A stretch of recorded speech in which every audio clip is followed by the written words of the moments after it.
every developer, whatever he's doing within this project, he knows that he's working for life-saving. He knows who are the people here in United Hatzalah that are counting on him, and they're giving everything they can to make it success. I said, you can talk and show me presentations until tomorrow. I need one thing. When that volunteer has a choking child, when he presses the button, it should work. I'll say it this way. If in the past year, United Hatzalah took this technology to the next level, this year coming, we'll take it 5 levels.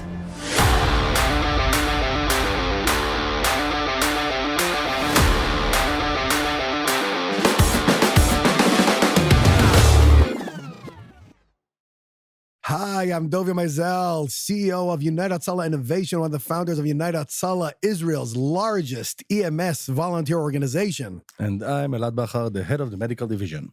And we're back for another episode of Masters of Emergency, one of our special series talking about technology, innovation. I think more than anything, really what represents what United Hatzalah is constantly thinking ahead of the game, ahead of the curve, what's next, what's out there, what can we invent, what can we develop?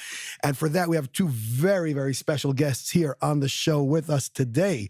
Mr. What will I call you? Mr. Gadget, Mr. Technology, Mr. Haim Teichultz, who is the CEO of Synch Technologies, which is a company of Elbit, which I'm sure everybody in the world has heard of Elbit Technologies, who's been a partner with the organization for many years in developing the cutting-edge technologies, and we'll be going to the deep dive of dispatching today. So, Chaim, welcome to the show. Hi, Dovie. Great to see you here. And I look forward to hearing a lot about not only what we're doing in Synch, but in general, bringing your experience to the table in the world of technology evolution coming. You'll talk about yourself and your history, and I'm sure everybody will be able to enjoy a little bit about the evolution of technology. Because within my company, my title is the guy that is doing whatever he wants. Which is the highest. Who can complain about that? Listen, this is the highest. That's perfect. Everyone wants to be in my position. It's the above that sounds like the dream. Yeah, dream of that. So it's gadgets and doing whatever you want. And with us as well is Dave Sharfman, our own, who's been with us, well, I would say homegrown here, 13 years with us. Started off as a dispatcher and today leads he's deputy director of the IT department and personally oversees our evolution of our CAD systems and changes and everything we've done. Dave, so glad to have you here. I know you hate cameras, and we're going to make this terrible for you. But it's fun. We'll make it okay. It'll be all right, Dave. Don't worry. As long as I look at you. So welcome aboard. And I think maybe before we start talking about gadgets, we'll go to the days before gadgets. And Elad, since you and me, I mean, Chaim can tell us about, the stories of how technology used to look back in the day. I mean, I grew up, by the way, full disclosure, my father was a systems engineer in IBM back in 1980. His whole career, I grew up in a house that had the punching cards. We were the ones that would bring, the kindergarten, the piles of the punching cards from the computers. And the mainframe computers that took up 3 flights of buildings, which today are in a smartphone, basically. So that's the environment I grew up in. But in the professional and my career of EMS, Elad, I want to take you back to, we go back many years together to imagining what dispatching and ambulance and emergency management looked like before the days that today are so obvious to all of us. GPS, location, geofencing, radio communications, it's all there today in the palm of your hand. But how did we do it back then? It was a lot of fun. I think that the funny thing that if you think about it right now, what happened when the computer stops work right now? So it's like, I was thinking about it, that's how we used to work back 20 years ago, 25 years ago. We used to yell, oh, No. So you used WhatsApp, right? Yeah. We took the pigeon. Yes. We wrote the note and sent it on the pigeon. No cellular at all. Oh, no cellular. No cellular. What are you talking about? We're talking about, landlines, but it was actually a lot of fun because can you imagine? I mean, I remember dispatching back in, 93 or something like that. And I know I'm dispatching in the Jerusalem region and I have, I don't know, maybe 30 ambulances under my command. And I'm like the endless game of the guessing game. Where are my ambulances? And maybe Elad, we'll do a little, by the way, in dispatch itself, it was like a big chart. And we had our blue pen and our red pen. Red for the ALS. And blue for the BLS. And you fill it out and you write in the hours and times. And I make a nice note and I call on the loudspeaker when we have a cardiac arrest, Elad to the ambulance unit 48, and Elad comes running to the window. I hand him the piece of paper. It was a 90-hour to respond. Yeah, it was. But that wasn't the fun part. Well, you can imagine what the real fun part is, dodging the calls. So how'd that look like? I'm dispatching. I'm like, Unit 48, where are you? And then there's a bubble on my head. Said, wait, he wanted to dispatch me to a call that I need to go to or I just passed? So I see your bubble from dispatch, believe it or not. And you're thinking, will I dodge this? What am I going to tell him? What am I going to tell him? And I'm sitting there like this. And of course, it's a 10 to 3. When 3, the shift ends. And then you say, I just passed.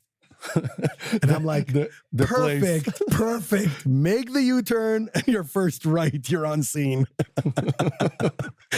and then by the time you get back to the station, I'm already home. So, but yeah, you can imagine what it's like. I mean, this is all fun and jokes, but you can imagine what it's like really trying to manage, dozens and hundreds of calls a day without, blindfolded, literally. But I honestly, I think that to a certain extent, dispatchers back then were forced to be much more intuitive, much more working with the gut, and creative. And creative. But how did he get the call as an Over the ambulance radio. driver? Over the radio. And then he just has to remember all the He details. has to remember it, yeah. Or one of his team members takes the notebook. Take notes. And yeah, literally. That's crazy. Yeah. So anyway, so that was all nice and fun. And I would say that the turning point for us on this whole technological endeavor mission that we went on started back in 2005. 2005, I remember I was still working as a paramedic in the government ambulance service, in the National Ambulance Service. And we were we had beepers back then, and we had, pagers. And I was from Jerusalem, Elad was from Afula. Mm-hmm. And we'd get all the calls of our own region. And we're in Eilat, and in like a seminar for paramedics. And suddenly I see an ambulance team from Eilat come running through the lobby. And we're a whole bunch of paramedics there. You remember those seminars we used to have? Of course. And I'm thinking to myself, wait, the hotel is full of paramedics from all over Israel. But the ambulance team from Eilat, which took, 7, 8, 10 minutes, comes running through. Of course, we come and try and help and see what's going on. Someone's submerged in the pool. We assist there with the CPR efforts and whatnot. And I was thinking to myself, this is so stupid. It just doesn't make sense. And back then, this was in 2005. Haim, you would remember this because you're going to tell all about yourself and where you come from, which is the cellular world. Yes. We had, it just came out in Israel, it was the Nokia N95. Yes. Remember that? Ooh. Running the Symbian. It was the slide. Yes. It was the coolest phone ever. Most modern. It had a camera on it. It was colorful. It was 5 megapixel camera. 5 megapixel camera. And it had a GPS button. Except when you press the GPS, Chaim, what happened? When you press the GPS, What happened? What did it do? it sent SMS. No, it didn't even send SMS yet. This was before that. In Israel, I remember my first cell phone was the Ericsson. Was a Sony Ericsson. They didn't have text messaging yet, didn't have anything yet. It had all the letters on it and everything, it was text message ready. That was what it was called. But anyway, you pressed the GPS and what happened? It showed you coordinates. It showed you the coordinates. Right. Which was fantastic. But that's it. What you can do with that. If you knew what it means.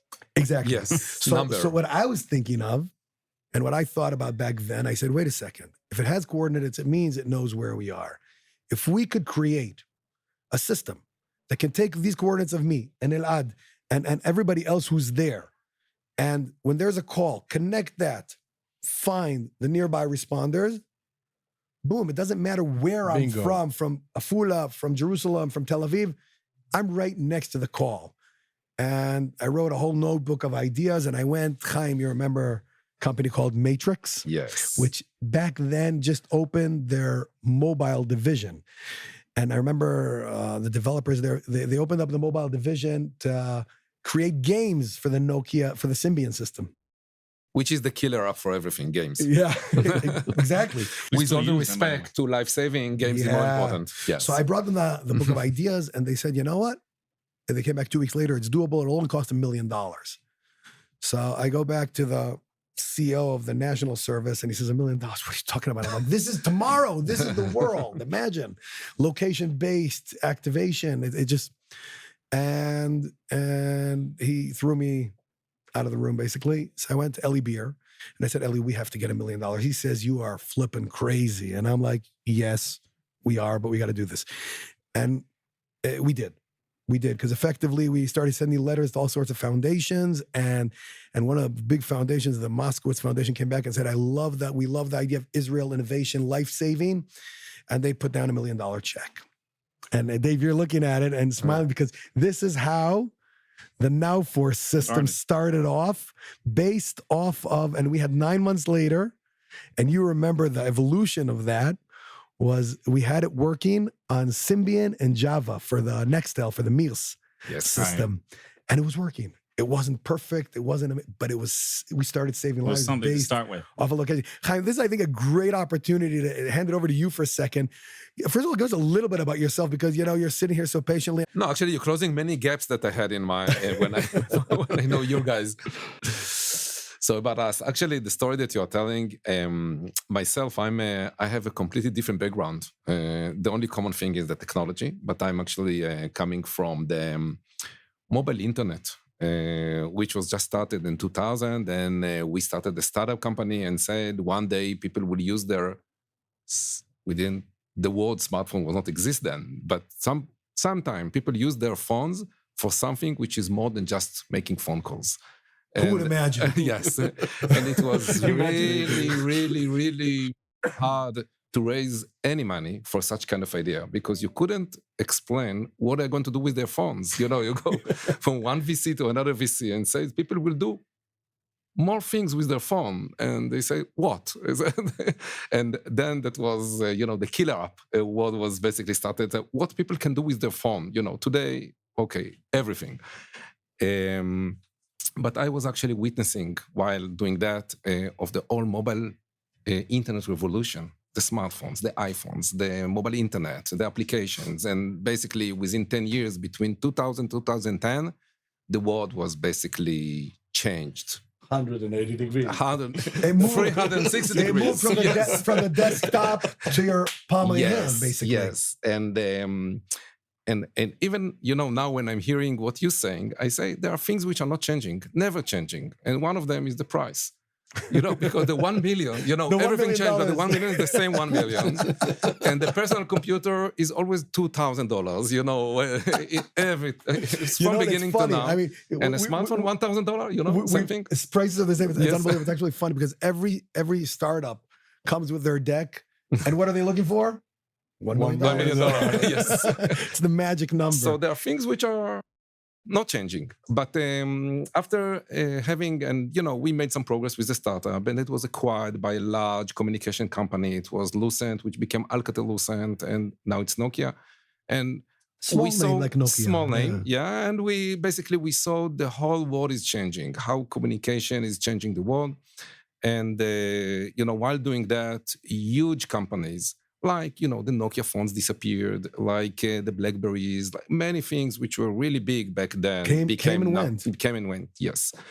And in the past 10 years, I'm actually at Elbit doing defense. And my task was, as VP of Engineering, is to bring all the goodies from the mobile internet and from everything that we talk today. We call it, on the defense side, we call it digital transformation. The cloud, the internet, the mobile communication, the smartphones, the IP communication, all of that it goes into the defense. So maybe just for our viewers and listeners, Elbit is a big name. Give us just a little bit about some of the things that people all over the world know. I mean, people don't understand what you do and what this company's capabilities are, and where you actually took it. Yes. To bring it to the civilian arena. So Elbit is one of the largest defense technology companies in the world. And when we say defense technology, first of all, we're talking about a large company. Our revenues are around 6.5 billion a year. The company, of course, is exchanged on the NASDAQ and in the Israeli Stock Exchange, 20,000 employees. That's like, I think, 10,000 engineers or something. Half of them are engineers. Unbelievable. Exist and has a presence everywhere in the world. We work to 80% of our businesses here in Israel, but the other 80 is everywhere. And we do everything which you can think and imagine around defense technology, we do that. So when you say dispatcher and you say we are actually writing the location of everyone and writing on a note and trying to build a picture out of that, we call it command and control. And you can just imagine that when you're talking about an army, how this problem, how this challenge is multiply itself by so many factors, and you want to know everything, and you want to manage the operations on top of that, and there are a lot of safety and a lot of time sensitive and a lot of different roles, and all of that are actually become a one single picture which can be used for many, many different things. This is what we call command and control. It's not a C4-5. This is a C20-30. It's more. Many Cs. And what happens now is that I got a mission in Elbit and says, let's go and see how this technology can help other. What we can do in the markets which are not defense. Save lives. For example, as opposing to what we usually do. It's digital transformation for doing good. For doing good, yes. And when I have to say that United Hatzalah was one of the first ones that I've met. And coming from this background here to United Hatzalah and see what you are doing, what is the size of the operation, how many life you save every day, how many vehicles, how many volunteers, how many calls you get every day. This is like an army. And I'll just say, for those who've not seen all of our episodes, first of all, I recommend to do that. But and subscribe, of course. But just for those who don't know who United Hatzalah is, it's an EMS organization, over 8,000 volunteers throughout Israel, responding to over 2,000 calls every single day, with the goal of a 90-second response and leveraging the technology. Yeah, and being all able of to do it on the cloud. And maybe, if I may say, and all of that you're doing for $1 million, right? So yeah. And $1 million over and over again. Yeah. And when you're taking the same challenge to the defense, so when I say prices are not changes, so what you just described, the value of that on the defense side is 1 billion. Okay. So how you take my challenge? First of all, to know this new market for us, completely different mentality, different needs, but really striving for new technology.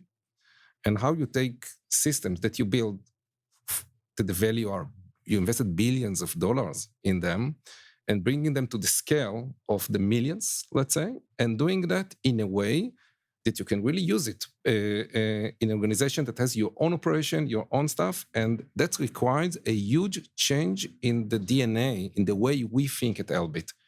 And this is the synergy between the two companies, and we probably will talk about it. Yeah, we'll talk about that, definitely. But I want to jump over to Dave a second, because, Dave, you saw, from the days of Now Force.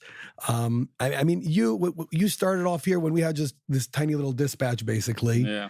And tell us a little bit just about your experience, your journey here, first of all, seeing the challenges as a dispatcher, as a dispatching officer, shift manager, and then tell us a little bit about your story from this angle and the evolution and how you ended up doing what you're doing. Because you actually, I mean, I have a lot of visions and dreams and ideas, but at the end of the day, you're leading. Your role as deputy director of IT is leading the operational technologies, which means we went through, this is now system number 2 or 3 that we've upgraded since you've been in this role. So take us a little bit down this journey. I mean, let's go back to 2011. 11. I started as a volunteer in the dispatch center, and a few months later, I became a dispatcher, supervisor, and I knew from day one our goal is to dispatch the call as fast as we can to the nearest volunteer. Now, back then we were much fewer volunteers, right? Yeah, we were at, what was it, 1,500 volunteers there? Yeah, I guess. And the systems that they used to work back then with didn't really work as we needed them to, right? And that was we like to show off about it, though. Yeah, but that back then that was when we had 15. How much did you say? What, 1,500 volunteers, maybe at best. Right, and now we're over 8,000, right? So within the year, a little bit of scale. Yes.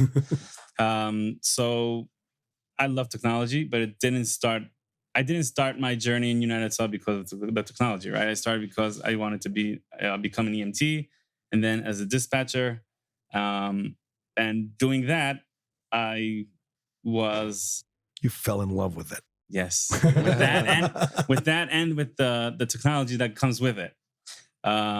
And by now, I know all the needs we as dispatchers and volunteers need in this organization. And yeah.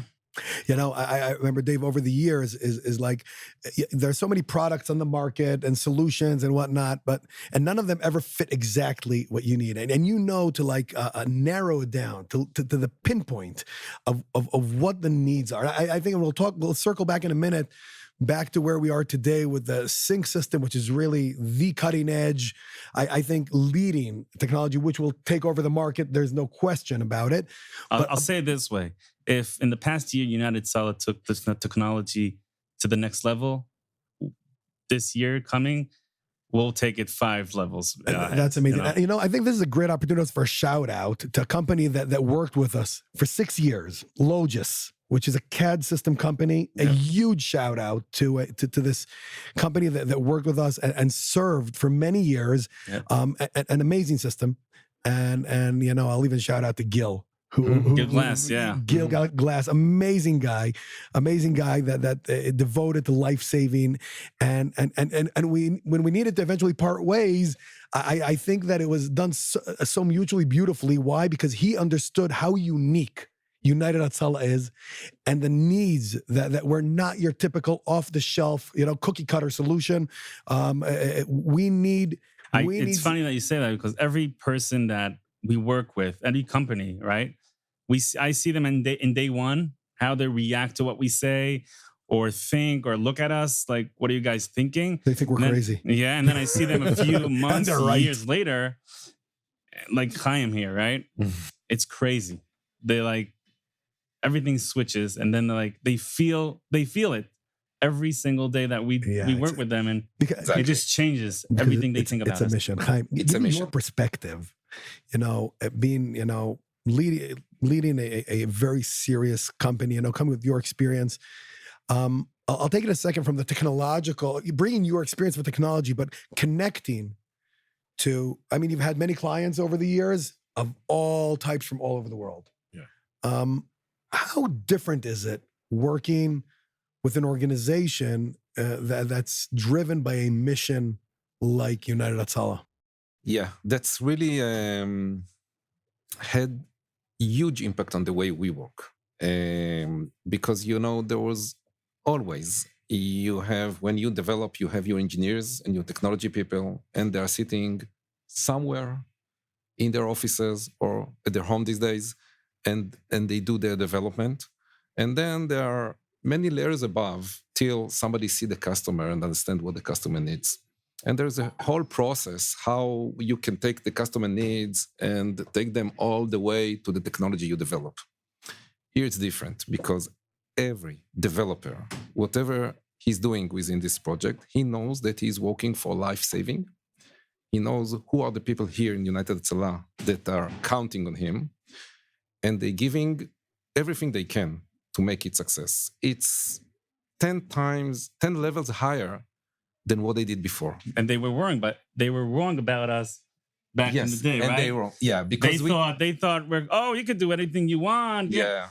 Then once they started working, they're like, okay, this is something else. I must admit that we came with a little bit of arrogancy. That when we started this affair between United Hatzalah and Elbit, we came with some arrogance into the process. Okay, we saw everything, we did everything. You're just a client. Yeah. I remember that first meeting. You remember that? And, and even the questions. By the way, the arrogance, I'm sorry. And viewers and listeners, Israeli startups just love to be arrogant because they know everything. Yes. And just imagine if you're not a startup, you're actually a huge company. And I remember that we said, yes, we can do this, we can do that. And this is small, this is nothing, these kind of things. And, that was Dave and Zohar, we told us, and Dovie, of course, we want just the PTT walk to work. You remember, Chaim, what did I tell you 4 years ago, 5 years ago, when was it? I said, you can talk and show me presentations until tomorrow. Yeah. I need one thing. When that volunteer has a choking child, when he presses the button, it should work. It should work. And what we say automatically, of course it will work. Everything that we do works, right?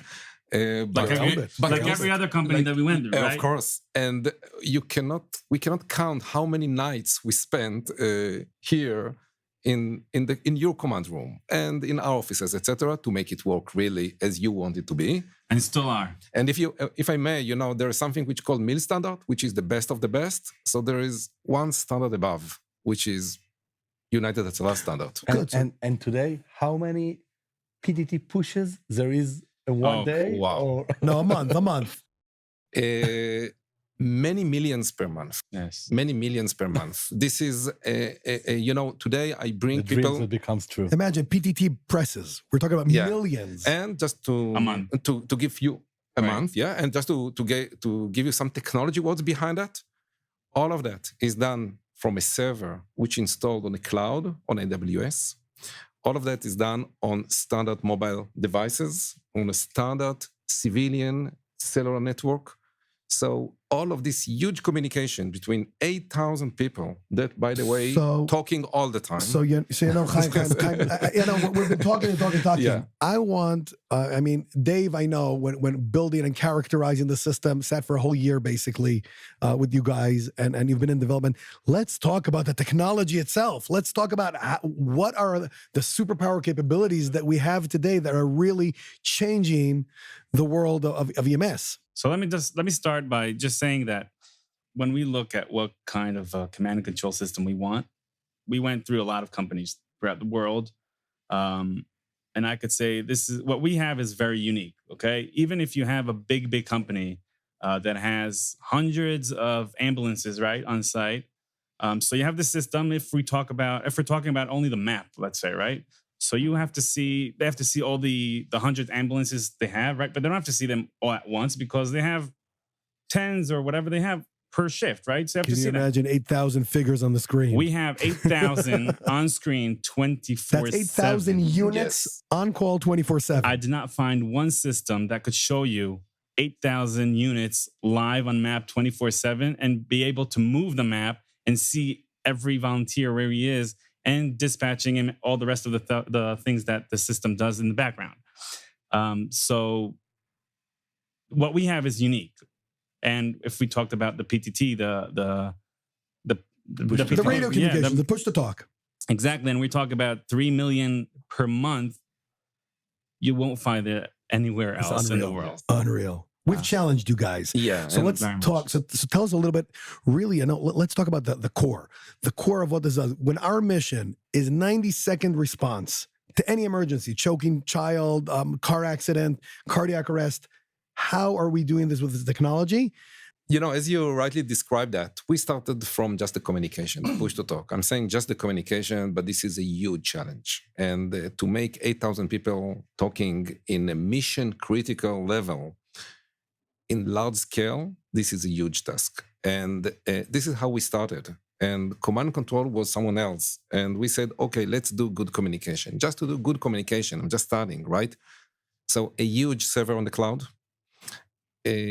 applications on smartphones, many kinds, accessories, installation in vehicles, audio quality, latency. I'm just, throwing many words in the air. UI itself. Yeah, and user experience, and everything need to be with one touch of a button, not two, okay? Well, yeah, you have to think about it. If we have motorcycles, we have ambulance drivers, we have all sorts e-bikes, of different private types cars, of volunteers, helicopters, boats. and they all need to use the same app, and it has to be customized for their use. Same app, different groups of talking. Yeah, over 100 groups. So that's a huge technology challenge, and I think it took us years to get to the maturity level where you really trust us. And then we went to the next level, which just Dave said this is 5-level apps, but basically. Well, yeah. Before you say that, right. When we started the PTT, as you were saying, I remember the first few months we have updates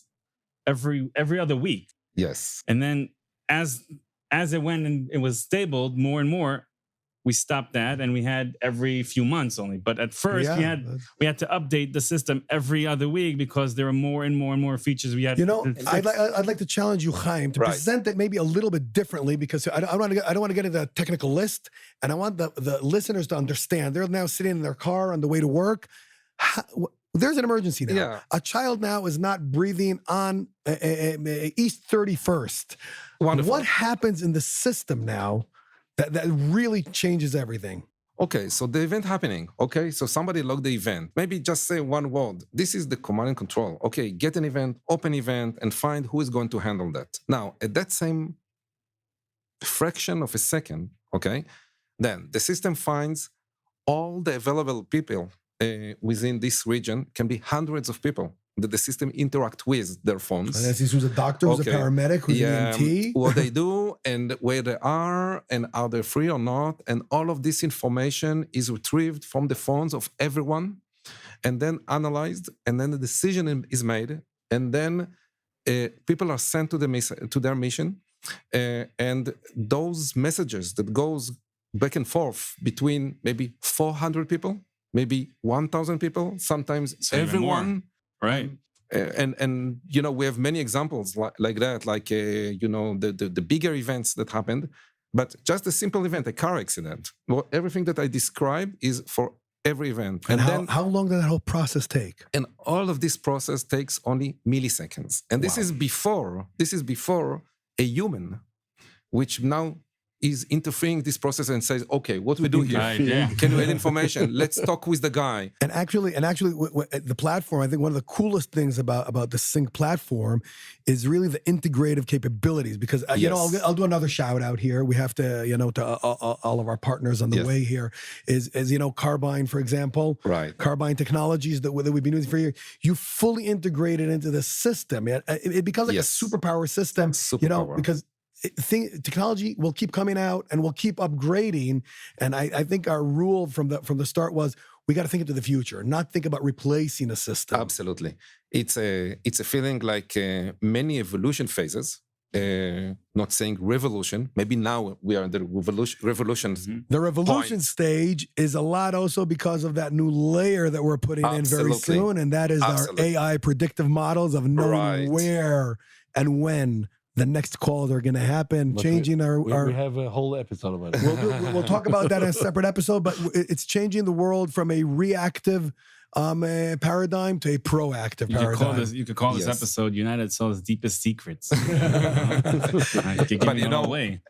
we're willing to share. Yes. Thank you very much. So just saying that from so-called simple communication, we went to full... huge command and control system at the same level that we use for managing an army.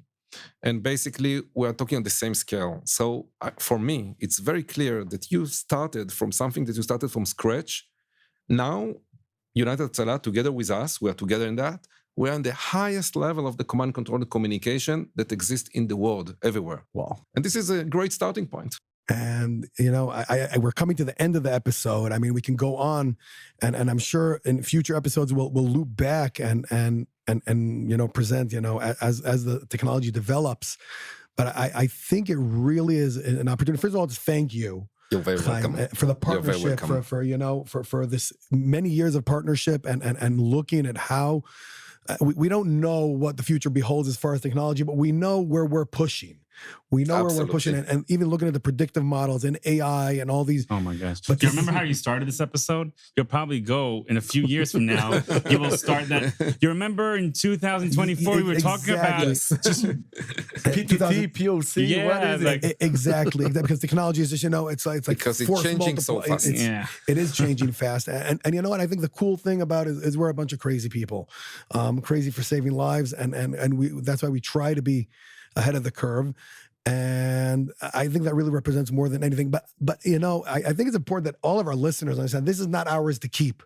The reason you're here, Haim, is because we look at this partnership as something that when we're looking at the world of emergency and saving lives, and it doesn't matter, public safety, anything that has to do directly and indirectly with saving lives is here for us to share and introduce and anyone. I mean, they'll be down in the bio information how to reach out and learn more about our technology and systems and see how these can serve in your communities, in your services, bettering the response. I mean, at the end of the day, it's all about you know, leveraging the power that's out there.